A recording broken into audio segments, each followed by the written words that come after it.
What's up? What's up? What's up, Bills Mafia? Welcome to this week's episode of the K-Gun Report. I am your host, Scott. I am hosting tonight with a special guest. You guys know him, RT from the Thomas Take Sports podcast.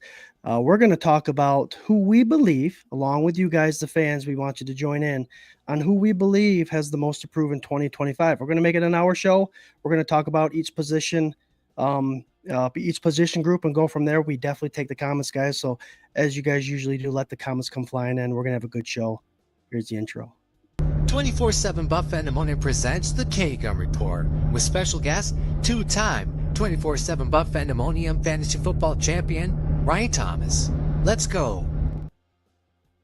What's up? As promised. Did you like that intro, RT, or what? I didn't like that intro. I loved that intro. That was, man, that fired me up.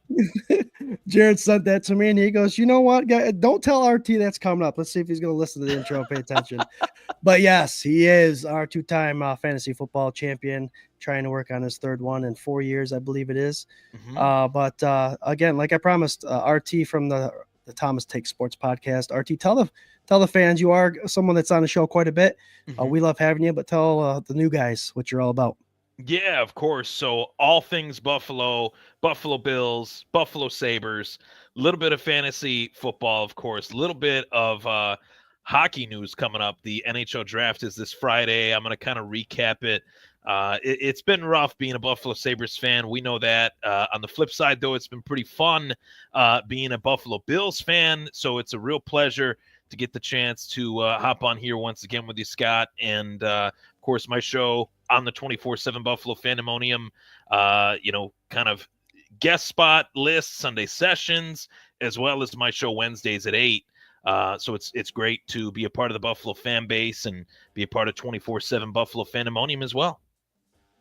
Sweet. No, we love to have you on the show. And like he mentioned before, Sunday sessions, guys, part of the Buff Fan Base Network, sponsored by 26 Shirts, both the K-Gun Report and Sunday sessions. But we're live an hour and a half before every game for that pregame show. So once the season starts, check us out. We give our last minute thoughts, actives and inactives and all that fun stuff. But on the K-Gun, we like to talk anything Buffalo Bills. And during the lull time of the season, we like to bring up topics that are fun to talk about.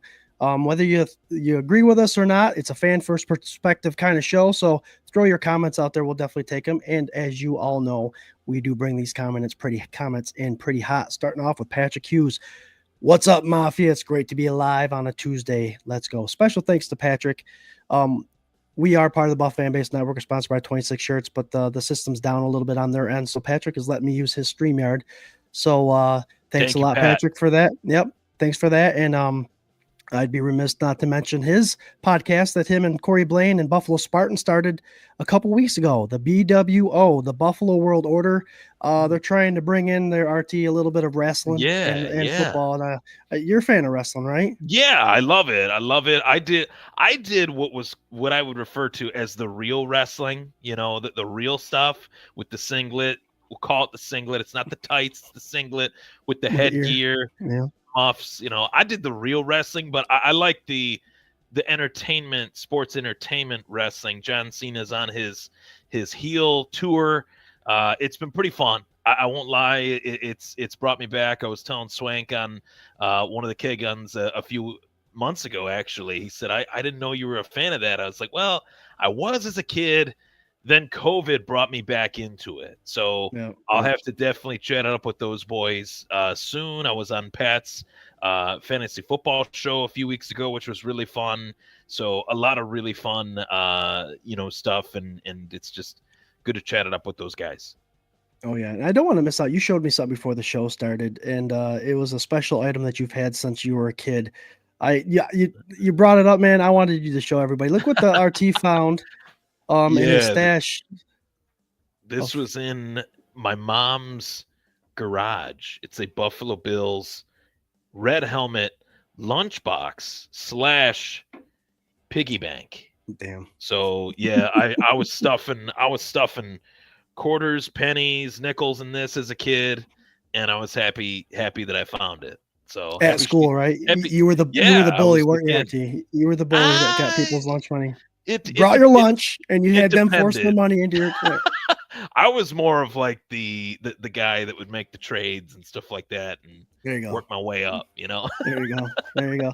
The lovely Ellen Lart says, "Let's get cracking." The reason I wanted you to bring that helmet is because she's always got a picture of our friend there, our hero Jim Kelly, and the late Yeah. Kent Hall, Pro Bowl. They got the red helmets on, pretty sweet. This is Sparta. What up, boys? Mafia, mount up. Love it, Buffalo Spartan. Welcome. RT, can you do the mount up? Can you do that? Are you a good yeller? Buffalo, mount up. There you go. Mafia, mount up. There it is. Good evening, my sons. What's up, Lonnie? Lonnie Cook is someone that's helped with the Rager and helping organize things, and one of our good buddies, Josh Cook's mom. So, welcome, Lonnie. Nice. Doug Augie, one of the OGs. Doug. Happy Tuesday. Let's go. I saw Doug in Batavia. We were at Batavia Downs for the Bruce Smith, Daryl Talley. That's what I got on that helmet on over my left shoulder, right there. That's that one. I see right it. there. I see it. Yeah, That's yeah, a good aim, right? It's a good aim. Good aim. It took me a minute, but the one above that, that's the 24/7 Fantasy Championship trophy. There you go. Right above it. I put that on the top. Yeah, put that at the top. But yeah, I saw Doug in line at that. That was pretty cool. Isn't it awesome to see followers of the show? And you just. It really is. It really is. I was in Disney Springs. I texted you about this. I was in Disney Springs and I was walking with my lovely fiance Tashiana, and she said that this guy was, she noticed like a guy was trying to get my attention. And Orlando, Florida, he says, "Go Bills." And then he said, "Are you Ryan Thomas from the Thomas Take?" Nice. Like, no shit. It was awesome. It was really cool. I love how you snuck that one in, RT. For those of you who don't know, RT is engaged. Newly engaged. You said my fiance, so I had to throw that out there. Congratulations, my friend. Yep.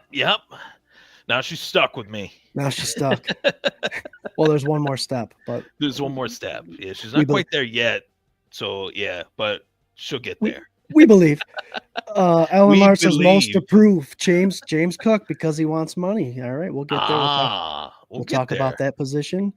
Corey Blaine, what up, guys? Another K-Gun with the man RT. Corey's got 2 SmackDowns coming to him. He's got one in the 24/7. He's got one in my new Dynasty League. But damn, he did pretty well in that draft. I got to give him his props. So I'm looking forward to seeing what his team does this year. He did pretty well. Your draft's already done then for that, huh? Yeah, we did that. We did that, I think, June 15th. I think it was. Drafting. Yeah, early drafting. My drafts are all after the preseason to make sure those injuries aren't taking a toll. Right. Yeah. Love the picture, Corey. Corey actually went to that Bills thing this past week. He took his daughter with him, and it looks like one of my heroes he's got a picture with there, Aaron Williams, one of my favorite guys. One of the nicest guys ever. Yep. Such a nice dude. A lot of potential came out of Texas. He was going to be that safety. He was going to be that guy, and he got hurt a couple times. Some would say it was a cheap shot. I would say it was a cheap shot from was it Edelman? Jarvis Landry, I thought. Oh, yes. Jarvis Landry. Sorry. Yep. I automatically went to Edelman when I said the word cheap. Yeah. Yeah, he took it in stride though. Just shows the class that the guy had, and has to continue to be a part of the community and be a part of the Bills Legends community. He's a good dude. Yep. Good dude. For sure. Mary Jane Brown Hughes. Hi, fans. Cook has the most to prove. I think you're going to have a lot of people agree with you there, Mary Jane. Ellen Lartz. Hi, Ryan and Tasha. Hello, Ellen. Corey's calling you here there, RT. We will set it up and have Ryan on BWO. Buffalo I would love it. Order. I love it. I'm going to have to wear my my WWE wrestling shirt. I got a few of them laying around, so I'll make that happen. There you go. Wear your old singlet and wear the shirt over it. Buffalo Spartan says, Ryan, great seeing you at TOC last week. Taste of Country. Yeah, first guy that I saw when I walked in was the Buffalo Spartan. That was pretty awesome. That was a great show. Jason Aldean rocked the house. It was awesome. The beer was flowing. The vibes were good, as the kids say these days. Good vibes at that vibes. Show. Mm-hmm. Is that the word they use, though? I mean, they change up these words so much. Getting the love, man. Getting the love. Doug Augie says, what's up, Ryan? Doug, the man. Keely Smith says, hey, guys, did you love my new tattoo? Be good, do good. God bless. God, go Bills. Haven't seen it, Keely. Post it on the page. I just got that as a yard sign. I found one. Oh, My there you mom go. got one for me, and I put it in the kind of lawn area when you drive when I pull in, and I see that every time I pull in. It's just like just hits every time. Yes, It's it just does. a nice philosophy. Keely, send it on the 24/7 Buff Pandemonium page. We'll be happy to share your nice addition there. And speaking of the page, my brother Jared, the co-host of the show, he spends a lot of time on that page. We're not just a podcast, guys. 24/7 Buff Pandemonium has content created, websites, YouTube, X, Instagram, and Facebook. We're very busy, and Very busy. with the collaboration with Corey Blaine from BWO, came up with an idea. Talked to Swank about it.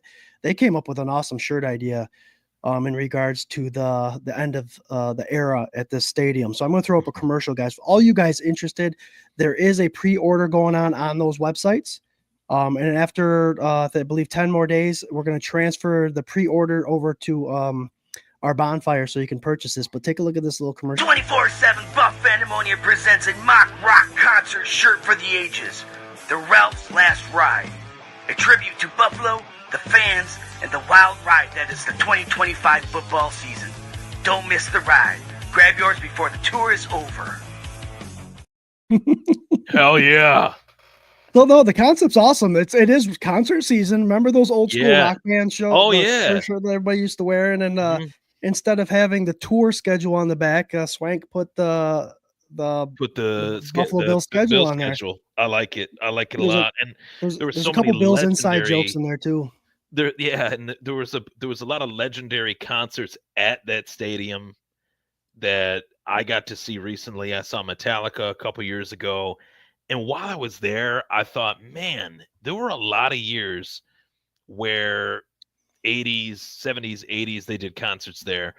There was a long while where they didn't do concerts there, and it was a great venue for a concert, you know. So I saw Luke Combs there last year, and it was great. I hope that there's some concerts there this year. I saw George Strait and Chris Stapleton were just there, but I hope there's some more. I don't know if there is, but I hope there is.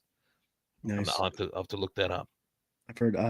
I can imagine what the concerts are going to sound like at the new stadium too, with that whole dome, half dome-ish thing. The acoustics are going to be amazing. That's going to be awesome.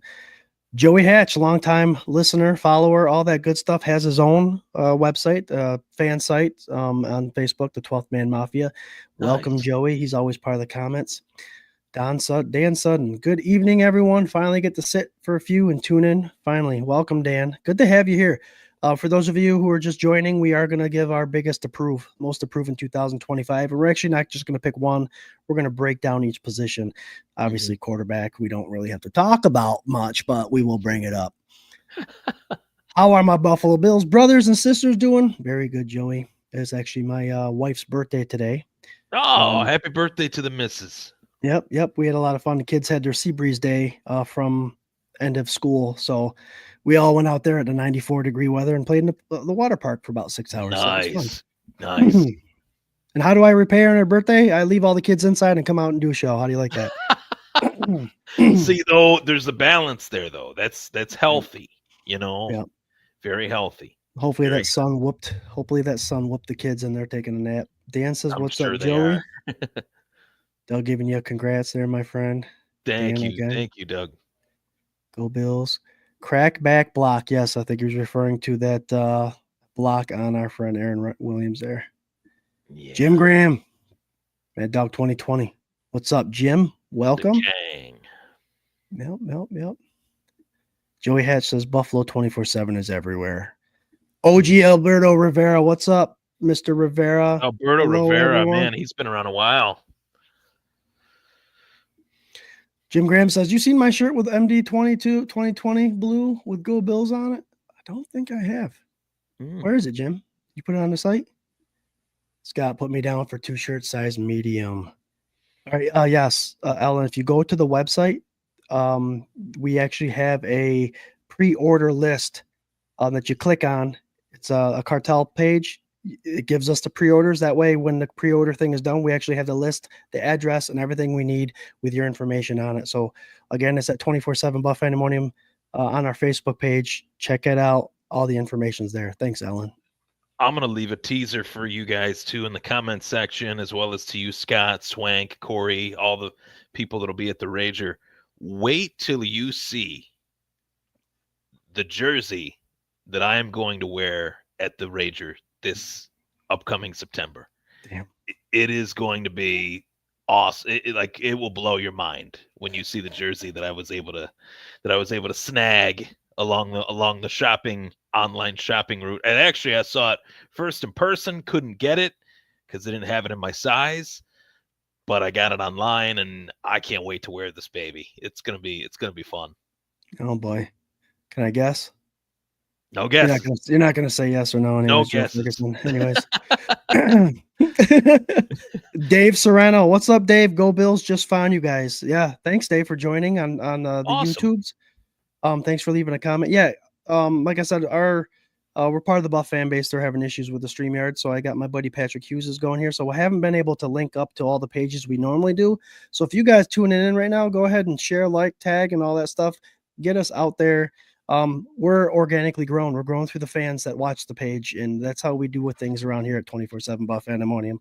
Yep. So thanks ahead of time for you guys. Let's get started on some of that content, RT. Let's Most go. approved, most approved in 2025. I know a lot of people will agree that this year's roster from start to finish very well could be the best we've had in a while. I've discussed with people at work and outside of work about the whole bringing back Hyde, Poyer, I'm sorry, bringing back some of these older players that want to come in, and who would you get rid of? And I'm thinking to myself, I don't think I'd get rid of anybody. I don't think I would No. anybody on this roster that potentially could take even the Justin Simmons talk about safety, who's still a free agent that hasn't been picked up yet. Do I want him here? Would he be someone that would add or just be Right. depth? I think our depth is really well right now, and I don't think there's much we have to do to make our roster better. Obviously, there's those big note players, but we can't afford them. Well, we'll start off with the easiest one, RT. Quarterback. I know they're right now on the roster. I believe they're carrying 4. Josh Allen, Trubisky, Mike White, and Buchel, however you say his name. Josh doesn't have a lot to prove. What do you think? Who do you got, Trubisky or White? Who has the most to prove? And honestly, with this being such an easy answer of Josh Allen's are started, not much to prove. Who do you have being the backup by the time the season starts? I think it will be Mitch Trubisky just based on his experience as a starter. He's a former top, 2 pick, I believe. I think he was picked second in his draft. So, there is intangibles there that make him a decent backup. Very, very good backup, actually, in comparison to the rest of the league, especially. But when you look at opportunities that he's had, especially when he left Buffalo, went to Pittsburgh, Pittsburgh did not work out. That was a really tough stretch for him, which brought him back to Buffalo. But he needs to show, I think, preseason wise, you could even say training camp, of course, too, that he is capable of being a very, very good backup to potentially ever have a chance at being a starter again, because he is still fairly young, for all the journeys and peaks and valleys that he's had in his career. So I would say Mitch Trubisky. I do love me some Mike White. I think the Bills have plans for Mike White beyond this year, that if Mitch Trubisky were to test the market after this year and leave, that Mike White would be the Bills' backup quarterback. And I made this joke to Swank. I felt like Mike White was the best Jets quarterback in quite some time, at the time. I thought he was pretty good until Matt Milano, folded him like a lawn chair. Cut him in half. Cut him in half. He was doing pretty good until then. But Mike White, I like him a lot. I'm very curious when I'm at training camp. I'm going to definitely keep my eye on that because it's important. The quarterback position, QB1 is the most important position. QB2 is the most important backup position, in my opinion. So, definitely we know that very well. We went from, Jim Kelly to Frank Reich. When Jim was down, Frank stepped in, to say the least. So it'd be good to have a nice, safe QB2 in the event of, God forbid, the MVP going down. But the man's built like a brick house, and I don't expect him to slow down anytime soon. So is it safe to say, RT, that you're okay with our backup situation, whether if Yeah. it's either one or the other? Yeah, I'm okay with it. I think when you look at some of the other guys in the league, quarterback wise, maybe with the exception like Jameis Winston as a backup with the Giants, there's not many teams with three Mm. decent quarterbacks, and Buffalo actually does have three decent quarterbacks. So I'm okay with it for sure. Yeah, yeah, and like you said, Trubisky's only 30. He's been in the system, so Hmm. I mean, not the biggest story, but that definitely is one to watch in training camp because there will be a battle. Mike White is bringing some competition, and it's Sure. not just going to be handed to Trubisky. Right. I think everyone's ready to hear about this biggest to prove running back room. Um, right now in the running back room, obviously James Cook has showed up to mandatories. He likes his money, so he's going to show up to training camp. But other than him, we've got Ty Johnson, who signed a 2-year. Ray Davis is on his rookie contract. Darrington Evans, who, funny enough, I'm not saying he's James Cook, but comparisons, I've done a lot of research, and even when he was drafted, he was compared to Hmm. James Cook. Hmm. And then Frank Gore Jr., who was a fan on the practice squad last year. Um, obviously, the meat's hanging off just one bone here with the James Cook. Is he the guy for you in this running back room that has the most to prove?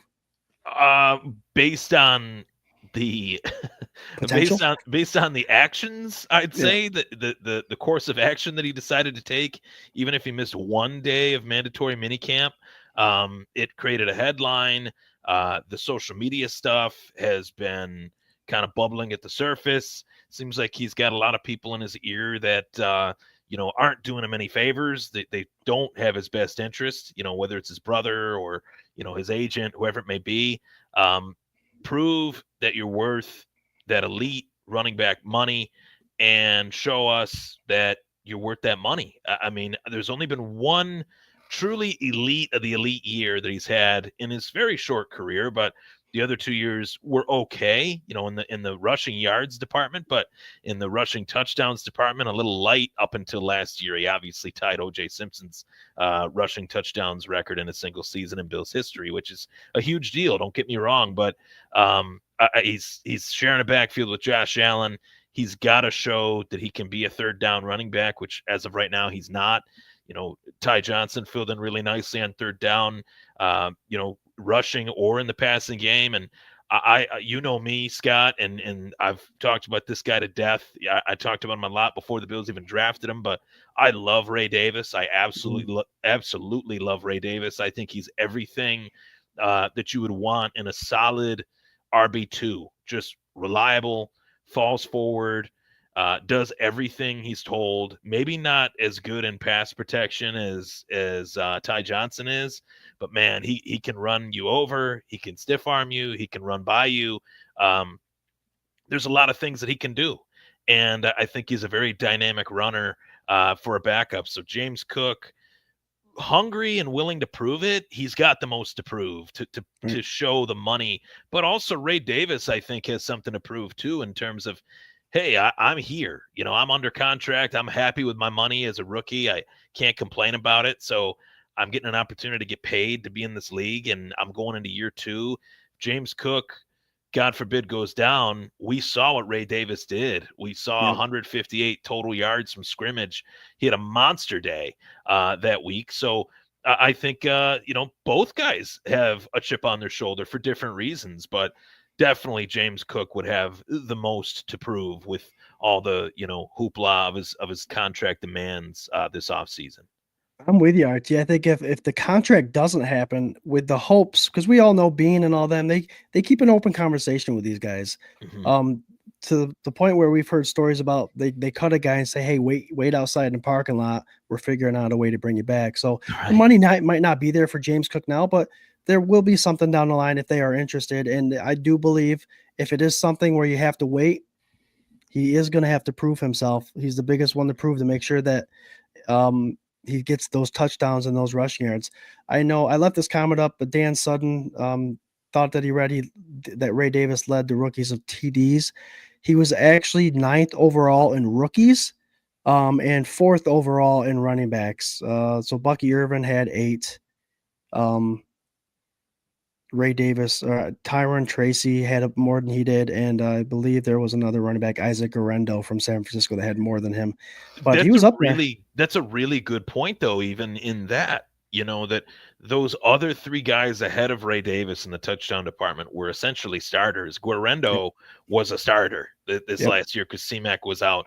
Tyrone Tracy was a starter, and who was the top one? Who's the top? Oh, Bucky Irving. Bucky Irving's a stud. I mean, that dude is one of the best young running backs in the league right now. So, Ray Davis is right there too. I think he's got a ton of talent, ton of heart for obvious reasons, with what he battled off the, field while he was on the field growing up. So, a lot of respect for him. And I'm really excited. I think the situation's kind of tipped back into Buffalo's favor with James Cook being there.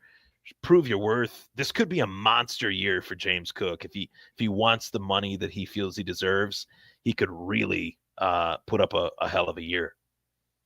Well, now Joe Brady knows how to use him. I know when he first came in the league, they all wanted him to be a receiving back, but they saw how well he was as a running back. Granted, 46% of the snaps total offense. A lot of times out of your RB1, you want to see more than that, but he has his issues, I guess you could say, but still a hell of a running back and makes the most out of what he gets. But sure. if another year under his system, I don't see him not being better.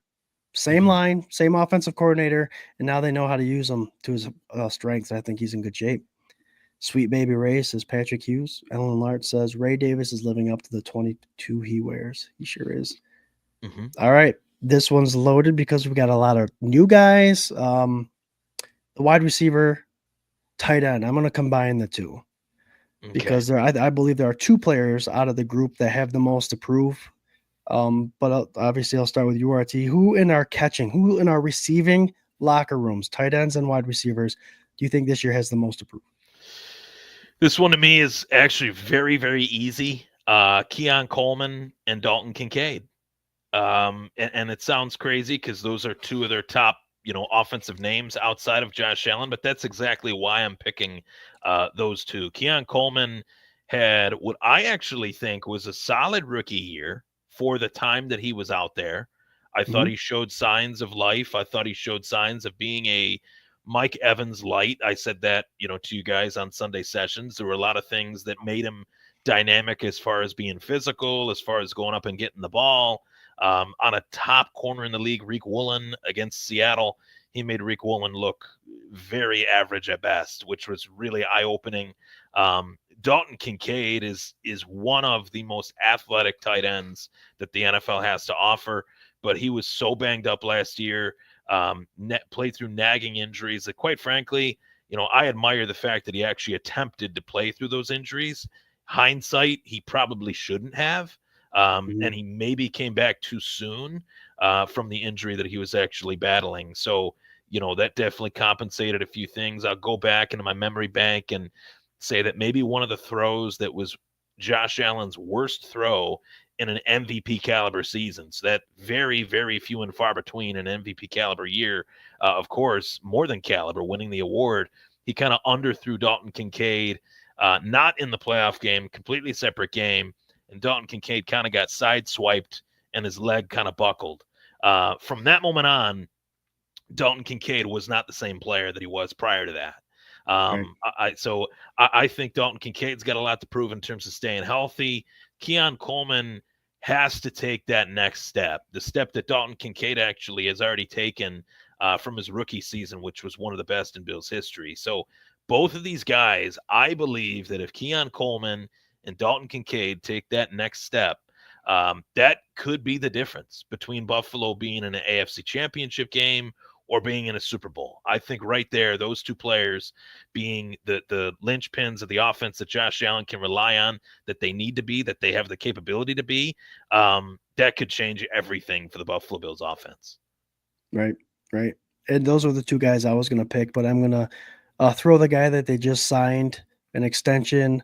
And when you're looking at a football team and you got fans asking who the wide receiver number one is, do you go by who the X wide receiver is, or do you go by the guy that gets the most targets? And to me, that would be Shakir. Shakir would be your wide receiver number one. Signing a new contract, an extension. They're asking him to be the leader.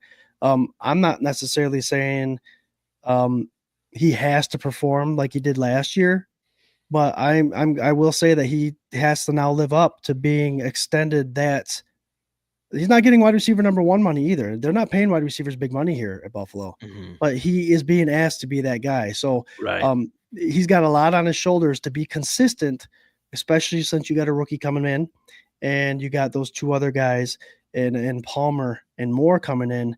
You're going to be asked to create the same amount of numbers, if not more, this year with what I believe has more talent as a wide receiver room. So I think he is going to be one of those guys that has the not necessarily the most approved, but he's going to be the guy that they're leaning on the most to be the most consistent. That's a really great point because it's as if the expectations have to be met again. Like because he played so well last year, that's the expectation, and now he has to hit that on a yearly basis. But man, this guy is one of the most interesting players to watch with the ball in his hands. As soon as he gets the ball, the repertoire of moves that guy has in his back pocket to create yards after the catch are unlike any slot receiver, I think, in the league right now. So he's a special player, and I'm really glad he's wearing Buffalo Bills red, white, and blue. He just got great body control. I mean, he bounces off people like a ping pong, and it's nice to see. And it's not something that won't change with him. I don't think that's just the way his body style is. He's got that center of gravity like a Heinz Ward had and all that stuff. He just can get people to bounce off of him. John says, "Hey guys, hello everyone. What's up, John Johns? Paul. The lovely Paulette. Good ending." Probably evening, everybody. My Mafia family, miss y'all. Paulette was at the Rager last year. Paulette, we're going to see you at the Rager this year? Our regular season Rager, guys, September 6th this year. It's the week after Labor Day weekend, so we're hoping to have a better turnout.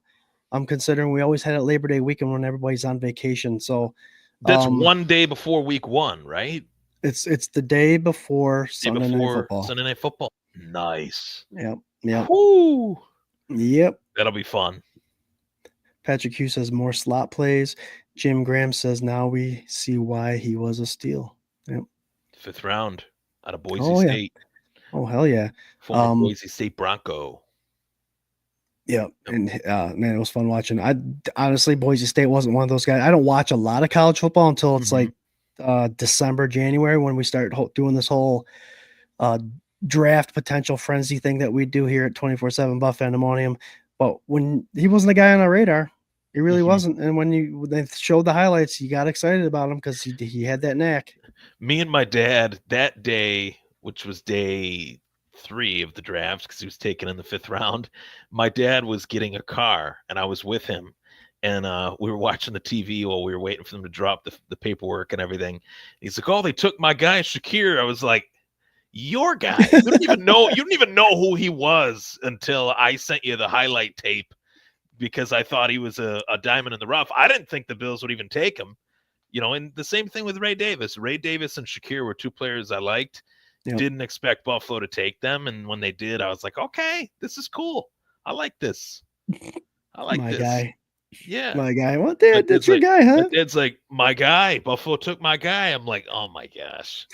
This is ridiculous." Show me receipts, Pop. Yeah, show me receipts. Much needed receipts. So we got the last position to talk about, the offensive line as a whole. I like to keep it all as a whole because the trenches represent a big part of the Buffalo Bills, and they've all done well. They're all returning, as well as our backups are returning. And then obviously they brought in Kendrick Green from Houston and Chase Lunt with the 6th round draft pick, who I'm excited about. But who on this offensive line? Is it the first 5, or is it one of those guys that come in as the 6th offensive lineman? Who's got the most to prove to you? Man, most to prove on the offensive line. I'm going to go a little different with this one. I'm going to say Dion only because he's getting to that point where he's one of the older Buffalo Bills. Like this team has so many starters under the age of 25 that are all, that have been in this league for a couple years, 3, 4, 5 years, or less than that. Dion's one of the most veteran players on this team.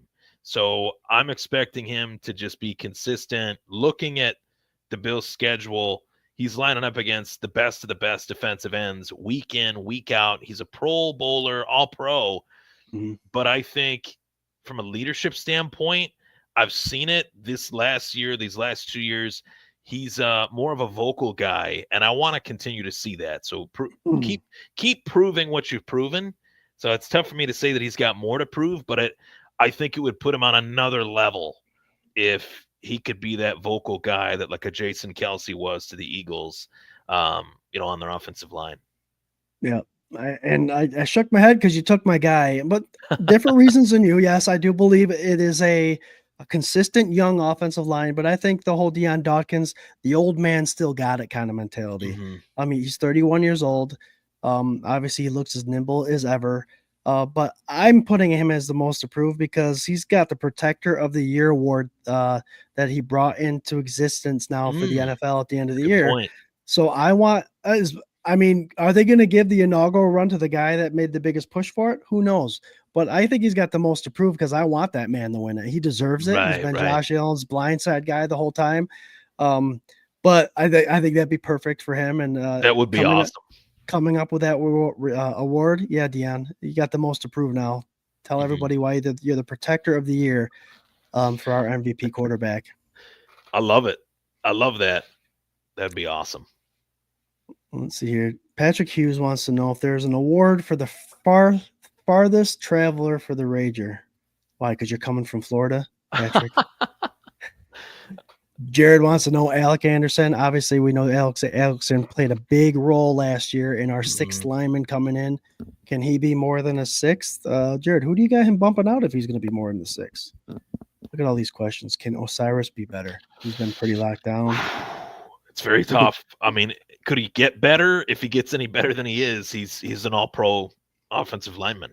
Yep. So Doug Augie says, I'm with you, Jared. Finally catch a touchdown pass. I guess that would be Alec Anderson's only or Cyrus's can he get any better kind of question.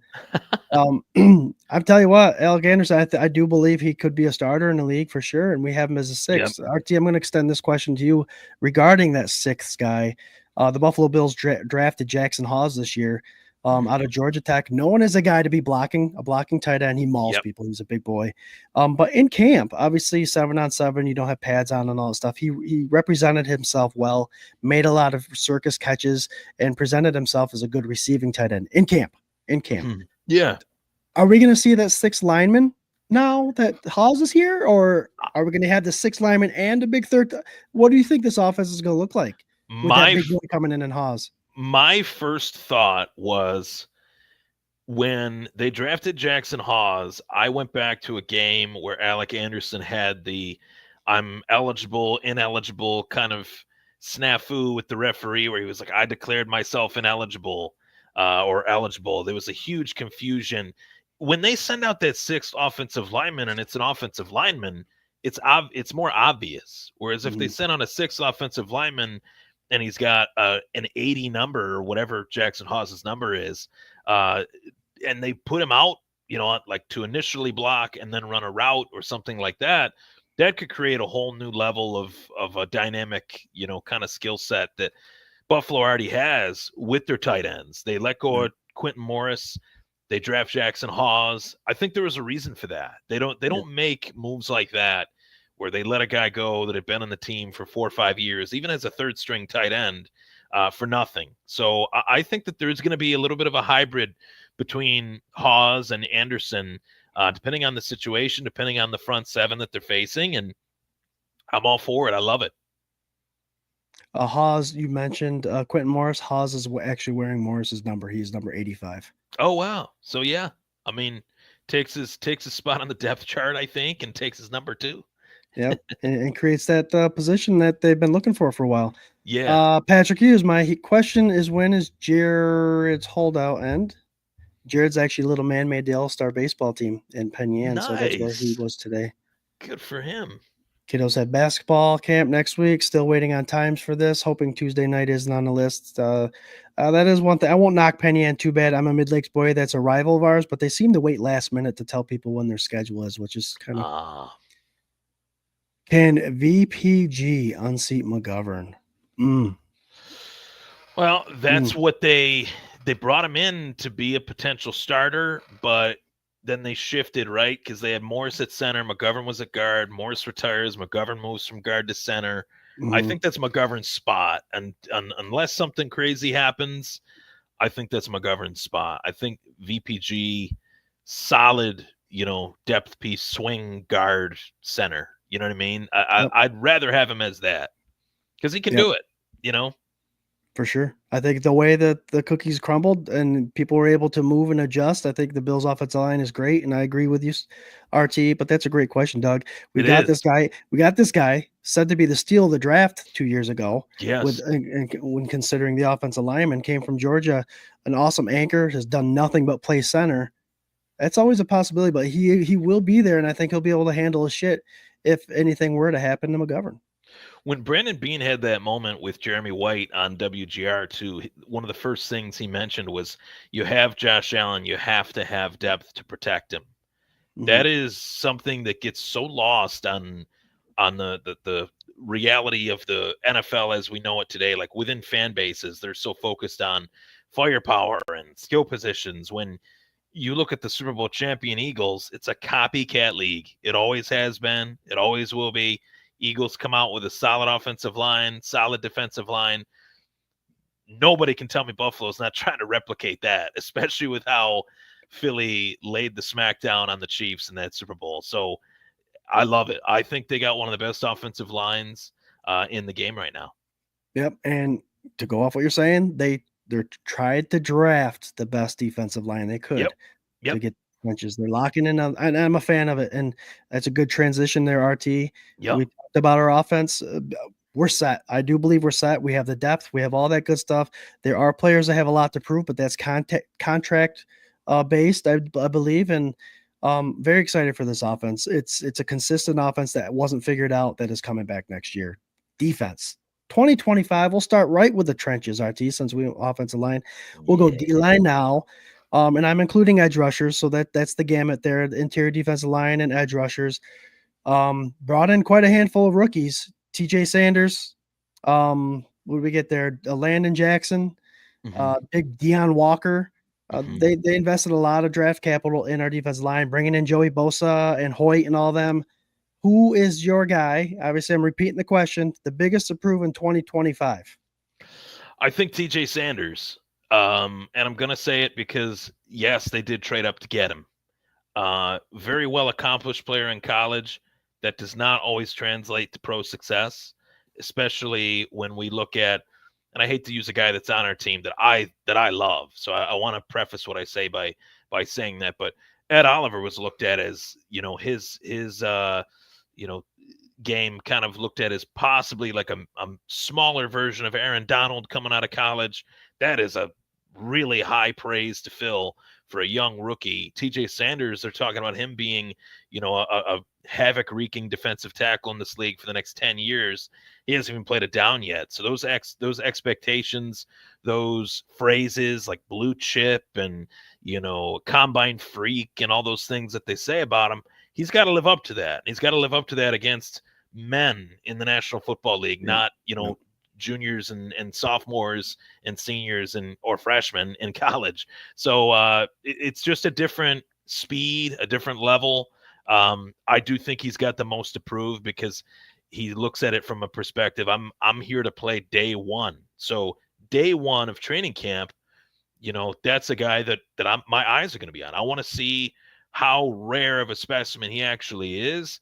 And if he lives up to his billing, he will be a day one starter. He will be lined up, with the ones, and high, percentage chances to get to the quarterback as well as, short down and distance on the run, I think too. So I'd say TJ Sanders.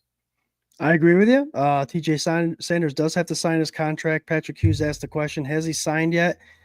He has not, but I believe more it's not a money issue. It's how much of it's guaranteed he wants to be paid and protected.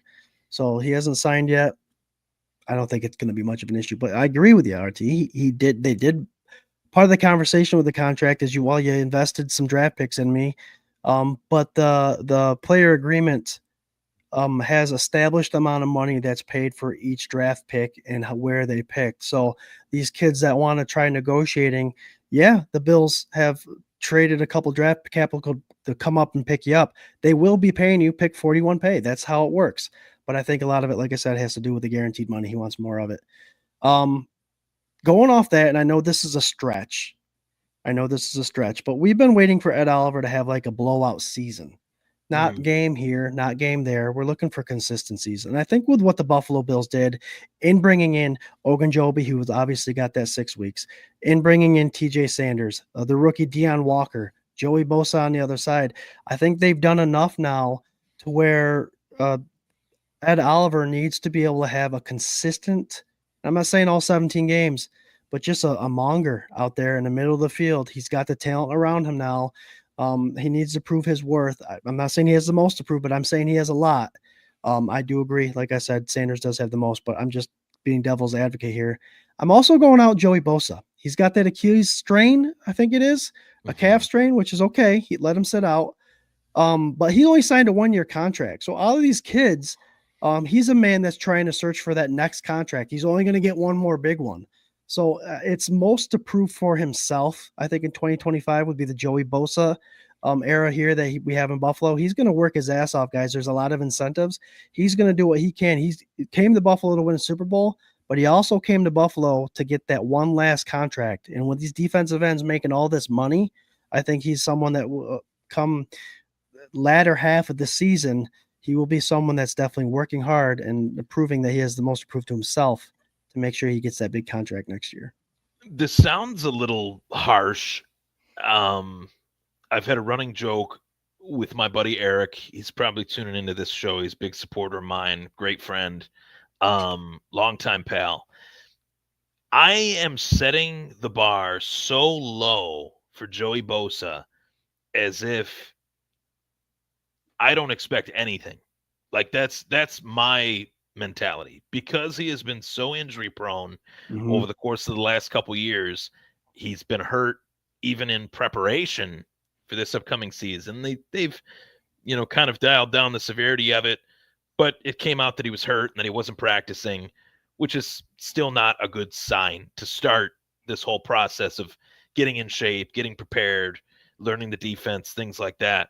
So I'm just looking at Joey Bosa and saying to myself, I'm going to set the expectations extremely low with the hope that if he doesn't contribute a whole lot, the guys that they invested draft picks in, Landon Jackson, of course, TJ Sanders, Deion Walker, they step up so much to the point that the signing of Joey Bosa for 1 year does not hurt the Buffalo Bills. That's my, if Joey Bosa doesn't contribute anything, which I think he will, but if he doesn't, that's my dream scenario, that if he doesn't, at the very least, those guys step up enough to where it doesn't hurt them, the fact that they let Von go essentially to sign Joey Bosa. You know what I mean? So it's just it's tough. I love Joey Bosa. I think he's one of the better defensive ends of the last decade, but I'm just worried that it could be, the body slowing down, failing him at this time. And I hope I'm wrong. But I really hope I'm wrong. But it's just, I don't know. I don't want to set my expectations too high. That's a good way to look at it. I did, like I said, I mentioned, I think he's to himself has the most to prove, but I agree with you. I mean, they brought in Michael Hoyt, who I think is that Lorenzo Alexander type player that McDermott's been looking for the last 5-6 years. But they have Epinesa there, guys, still, and they have Russo and a good defensive end. Solomon, a guy that looked pretty good last year, and the rookie Landon Jackson. So if Bosa is someone that can't perform, sure, these guys should be able to handle their own.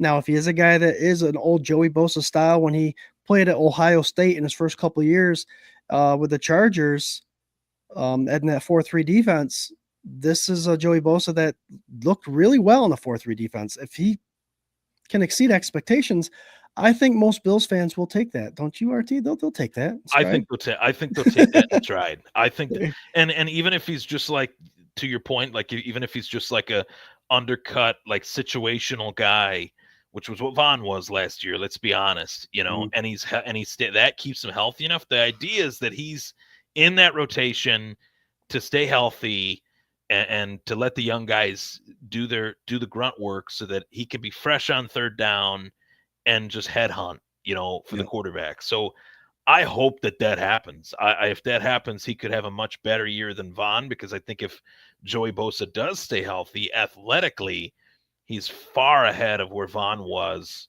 last year when Vaughn was course. healthy. Yep. So, it's almost like trading in, kind of a little bit of a beat up used car for a very nice used car, but that used car, you're only going to keep it for a year. You know what I mean? Like Mhm. it's just your bridge to get you there. You know what I mean? From point A to point B, and let the young guys eat, you know. Oh yeah. Patrick Hughes says Bosa just has to hold it down for 6 weeks. That's true. I mean, there's that view of it. Hold it down for 6 weeks before Hoyt and Obanjo come back, or before Landon Jackson gets his feet wet and he understands the system and can provide for us.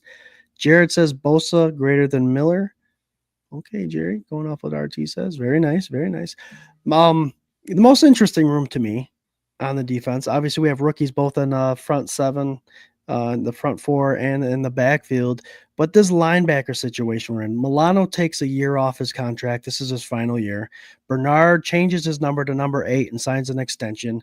Balin Spector's been injured. Dorian Williams was kicking ass last year, getting a shitload of tackles before he got benched for Matt Milano. And Olafosio, a guy that's been on the practice squad, and they brought in Shaq Thompson. Now, Matt Milano's got the 1 year I mentioned, Terrell Bernard, the extension. Which guy in this locker room to URT is it the most approved to get to prove their worth, or is it most approved to get Milano another team next year? Is he done? I mean, there's a lot of questions for this linebacker room. What's your take on that? Most approved, and what do you think is going to happen to Milano after this year? I think the most to prove is Terrell Bernard, from the perspective that, kind of to what you said with Khalil Shakir, I would kind of double down on that with Terrell Bernard. They gave him, I'm not saying they gave him like a boatload of money, but they gave him an extension that shows that they believe that he is a major part of that defense, not only for his position, but for what he has done when healthy previously. And I say when healthy because when healthy, the guy is perfect for that defense and especially for today's NFL. You see across the league, like, gone are the days of Brian Urlacher size middle linebackers. They don't really exist anymore. You look across the league, there's guys that are 6'1", 6'2", 230 playing middle linebacker to squeak through the cracks, to pass cover tight ends.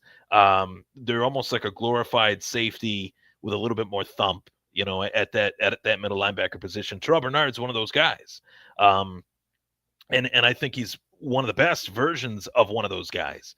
So I say he's got the most to prove because when he's been hurt, it's really hurt us. It's really hurt us to a point where it's really hard to find a very good backup middle linebacker in this league. I think the Bills are better at middle linebacker depth-wise than what they've been. They just signed Shaq Thompson. I'd love to see him, kind of resurrect his career a little bit on the back burner here. He's another guy that's a veteran that can really, instill something in these guys. But I would say Terrell Bernard. I think Dorian Williams is going to be a superstar in Buffalo. I think he's already proven when Matt Milano went down that he could fill in really nicely.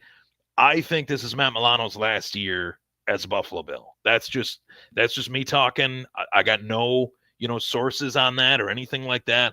I just think that where they could kind of get out of the contract, next year would be the year to do it. They'll have a little bit more salary cap space as well, to not only necessarily eat that money a little bit, but to spend on other positions and kind of just bump a guy up that you've already groomed. That's one thing that Brandon Beane and Sean McDermott have been able to do collectively. Brandon Beane's job is to draft the right players to fit what Joe Brady wants to do and to fit what Sean McDermott, Bobby Babich want to do with that defense. That's been Buffalo's bread and butter. I think defensively is finding the right fits. Matt Milano was that. We got 8 serviceable years out of a 5th round pick out of Boston College. and now you got another kid, Dorian Williams, out of Tulane, I believe. Yep. That is just an absolute monster. So I'm really excited. I hope Matt Milano goes out with a bang in terms of putting together a banner year, staying healthy, rotating linebackers too, and Matt Milano gets a Super Bowl ring on his finger, and maybe he can ride off into the sunset. The guy's battled his tail off to get out on that field with some really tough injuries, and I'd love to see him get a chance at a ring that Micah Hyde and Jordan Poyer didn't get. Right. Right.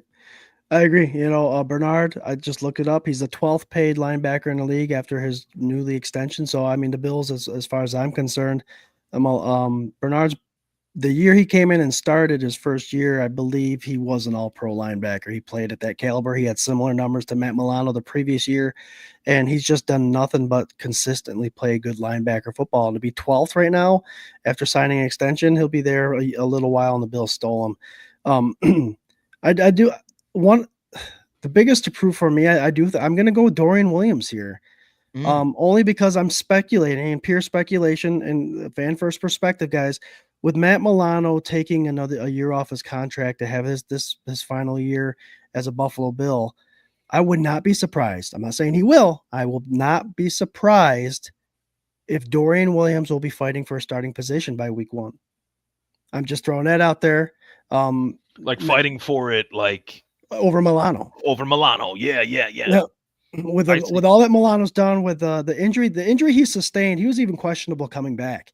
Mm-hmm. And from what we heard from Dr. Bruce and all that stuff, and even a thigh doctor I've seen on Twitter, it's not necessarily the structural consistency and him being able to handle it. It's the pain that comes with this injury. It's the constant pain. So we all don't know what's happening with Milano, and we don't know why he took that year off his contract. But to have him here as a Buffalo Bill and maybe to be a serviceable backup and let Dorian Williams play Dorian Williams football, putting his helmet on people, covering tight ends, being a speedster that he is, especially with that other year under his belt. Not saying it's going to happen, but it could. And I don't think the Bills would waste that kind of talent in Dorian Williams to have him sit another year while Milano, who's aging and is hurt, will take that spot. Who knows? But I like to think that. And Joe Andreessen has been making a name for himself. With Balin Spector being injured as much as he has, I see Andreessen being Bernard's backup. So I don't think the Lancaster legend, Joe Andreessen. I'm excited for him. Camp is going to be fun. Yes. Corners. Big camp for him. Yep. Cornerbacks. So we got 2 positions to talk about now. We got corners. We got rookies, Hairston, Jordan Hancock, and who was the third guy that they got there? Dorian Strong. They loaded up on rookies. They also brought in Dane Jackson and Trey White as veterans that have been here in Buffalo. And obviously the Christian Benford extension, all that good stuff. Out of all those guys, is it a rookie? Is it a veteran that came back, or is it someone that just signed a contract to extend? Who's the biggest to prove in 2025 for you? You got to feed the young man to the Lions and Maxwell Hairston. A young Lion has got to get thrown in with the old Lions at some point. And it's not going to take long because Maxwell Hairston's going to be lining up against either Shakir or, from camp to, week 1, let's just say, okay, Shakir 1 week, maybe Garrett Wilson another week, take your pick. They're going to put him in there, throw him into the fire. That's exactly what Sean McDermott did with Trey White. That's exactly what Sean McDermott did with Rasul Douglas. It's exactly what Sean McDermott did with Kyer Elam. Couldn't really handle it. Christian Benford did handle it. So that's why he got the money he got. But Maxwell Hairston might not go up against the wide receiver 1 every single week, but he's going to be going up against some of these teams that we got in the AFC. They got just as good a wide receiver at the 2 spot as they do at the 1 spot. The AFC is loaded with talent. So Maxwell Hairston's got a real task in front of him, but man, the kid can flat out fly. I'm really excited to see a corner with his speed in Sean McDermott's defense. I would put my money down and say that Maxwell Hairston is by far the fastest pure speed corner that the Bills have had in the Sean McDermott era. His ability to track the football, grab it, swat it, wrestle it out of the wide receiver's hands. He's done a really Good job of getting acclimated too, from everything I've watched and heard. Couldn't say enough about the kid. But I do think that first round tag, you're always labeled as a guy that's got to produce right away. So I would say Maxwell Hairston. Yeah, that was the low hanging fruit there, RT. Yeah, he's your rookie. He Mhm. is your rookie. It'd be hard to put Benford in there because Benford did sign that contract. Does he have a lot to prove? No, he's already proven it. Yeah. And he's going to be able to watch a lot of football because we know NFL teams will be picking on Hairston for a while because he Mhm. is the rookie. Patrick Hughes says Trey White's most approved to help Sabres with their goaltending. There you go. Doug Augie says concern for Hairston's early injury. From my understanding, it was a tweak to his hamstring that he'll be fully recovered for training camp. But concern with anybody that gets hamstring injury, sure. The guy runs a 4.2940. He wings it. He He wings flies. it. Yeah. So there's always that chance that the hamstring could be a nagging injury. But he's young. I mean, these young guys are not like me, 44, where I look at a hamstring or Achilles tendon pop in a basketball game and I'm walking funny the next day. I love the kid because one of the first questions that he was asked by the media, which was such a ridiculous question, I don't know who asked it, but they said something like, "Do you expect to compete for the punt return job?" And he was like, "Well, I did it in college, but I guess if that's what they wanted me to do, I'd do it." Like, his answer was so, like, the look on his face was like, "What is this guy talking about? Punt return. I was a lockdown corner in college. I'm not competing for punt return. We don't want Maxwell Hairston. He's fast. We want him fast on the sideline or over the middle with a wideout. We don't need him in punt return. No, That's not what he's here for." I'm good. I'm good with that. He doesn't need to be a punt returner. Maxwell No. wants to learn. That's super promising, especially with 27 in the locker room with him. Mm-hmm. I agree. And I'm with you, RT. Like I said, I think being a number one pick, he's got a lot to prove. Mm-hmm. He's got the most to prove, and he does have good leadership there in the locker room with that depth. So that's going to be exciting. Last position we're going to talk about, guys, and we're going to get out of here. Great hour. You guys killed the comments. The viewership was amazing. I'd be remiss to mention that we are part of the Buff Fan Base Network and sponsored by 26 Shirts. If you haven't visited 26 Shirts yet or don't know what they're about, just go 26shirts.com. The rest is history. They raise money for families in Western New York, and they sell merchandise to raise that money. And they have some pretty sweet merchandise that you can add to your collection. We say here at 24/7 Buff Animal, it's a win-win-win. Win-win-win. Win-win. Proud to be part of their network for sure. Safeties. Now, as far as I'm concerned, there's three guys we could talk about in this conversation. Obviously, Jared reminded us about that Hamlin injury in the show that we had a couple months back. RT, I wish I had it up here, but it was a heartfelt conversation that we had. And Yeah. in that moment when he got that interception and what it felt like for us Bills fans to see him do that. But he's someone that I believe now his position is up for grabs. And he proved last year that it wasn't just a position given to him because he's a veteran there or because of the circumstances that led up to him. That obviously we know that whole thing. But who's your guy? Taylor Rapp is back. Cole Bishop, second year guy coming into the league. Now that has a full offseason and preseason. And DeMar Hamlin, who's your guy? Honestly, I would say Bishop out of those three. I like Cole Bishop a lot. I really do. I thought that was a nice second rounder, position in need, guy that played with Dalton Kincaid at Utah. There was a familiarity there. And you saw his tape. It's like, okay, this guy can cover pretty good on a post route, can kind of play center field, if you will, as a safety. But man, last season he did not have a good rookie year. I think it's safe to say it was not a great rookie year. A lot of it was kind of being thrusted into the role a little too much too soon. I think there were some expectations that guys would not only stay healthy for a longer period of time, but that they wouldn't have to go to him that early in the season, especially against the Houston Texans with the wideouts that they had in that game. Nico Diggs was healthy. Tank Dell was healthy at the time, I believe. So he was really forced to improvise a little bit, and you could tell he didn't necessarily know the defense as well as he needed to. So I would say that Cole Bishop has a lot to prove. Second round pick last year, coming into his second season. He's got to get the starting job, but for all the people that have, criticisms of Damar Hamlin, there is a window of time that the coaches have to evaluate these position battles. And if Damar Hamlin plays his ass off in training camp like he did last year, he's going to get that. He's going to win that battle again, because you can only judge what you see in the moments that you need to see it. You only have so much time, to actually find out who is the best. And Damar Hamlin playing really well in training camp against an offense led by a future MVP. He played very, very well in training camp last year. One of the smartest, savviest players on that defense, and he had a nose for the football last year. Sean McDermott likes that. He likes winning the turnover battle. So I would say Damar Hamlin going into training camp is a little bit more of a favorite than an underdog for the first time. Whereas Cole Bishop has to really bridge that gap. I think he can, but he's got the most to prove to me. I think it's Damar Hamlin's spot right now with Rapp. Very well could be. I kind of agree with you. Yep. The steps he's made. And like you mentioned, let's go back to when he was drafted. McDermott liked him. Ball hawk, came up to the ball, smart, cerebral player. It wasn't just the injury that kept him on the Bills. It was his work ethic and all that good stuff. And even with the second-year guy coming in, pushing for that spot, it will be a competition at camp. I do believe that. I'm with that. Bishop is the most to prove.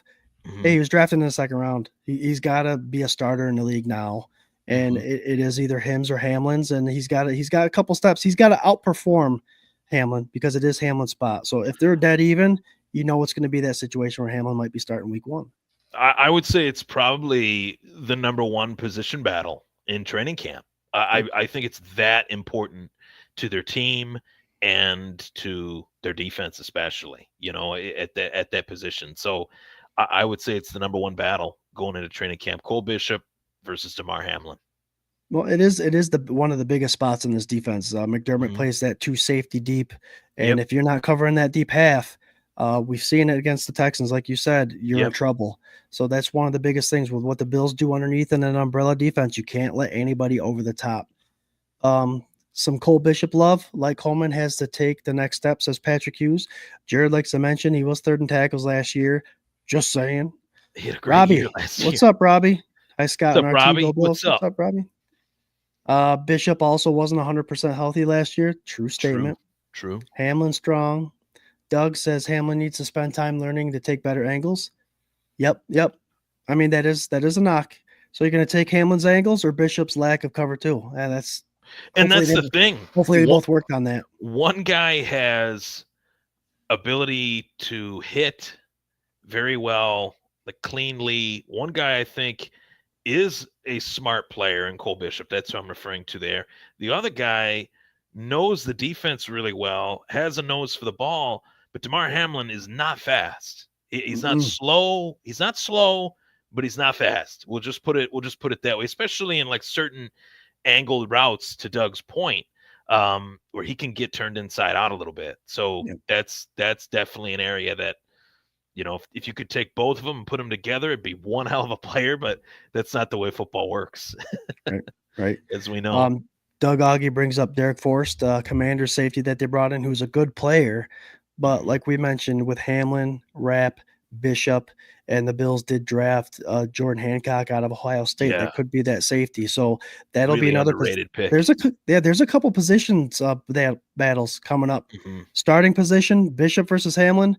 Backup position, Forrest versus that rookie Hancock. He made my Notre Dame Fighting Irish look like absolute garbage a couple times with certain plays. Like I don't know if he was necessarily looked at. Ohio State kind of runs a similar defense to Buffalo where they rotate guys in and out, but there were some opportunistic plays where Helmet was to the football. Like he's an old school guy, and I loved that Buffalo got him late. Yep. Good pick for sure. All right, guys. We are in overtime. We are gonna end the show, but first, I do want to bring up we do have a pre-order shirt thing going on at 24/7 Buff Pandemonium. It's on Insta, it's on X, it's on Facebook. I'm gonna run a real quick commercial so you guys know what the hell we're talking about. But In the posts attached is a link to the website where you can go and pre-order this amazing little piece. 24/7 Buff Pandemonium presents a mock rock concert shirt for the ages. The Ralph's Last Ride. A tribute to Buffalo, the fans, and the wild ride that is the 2025 football season. Don't miss the ride. Grab yours before the tour is over. I love Jared's little rock and roll voice there. But yep, just like hey, it's concert time. Just like old school band shirts, it's got the name and the logo on the back, and on the back, just like the tour schedule, we have our football schedule on there with a couple inside jokes. Again, hit up 24/7 Buff Pandemonium social media pages. All the info is there. We always end the show with final thoughts. RT, I'll lead with you. Give us our final thought. Let people know where to follow you. And thanks for joining tonight, brother. It's good. Yeah, good to man. have you. Always a pleasure. Final thoughts. I'm going to be ramping things up here as we get closer to Bill's training camp tomorrow night, 8:00. Check out the Thomas Take Sports podcast on the Buffalo fan base.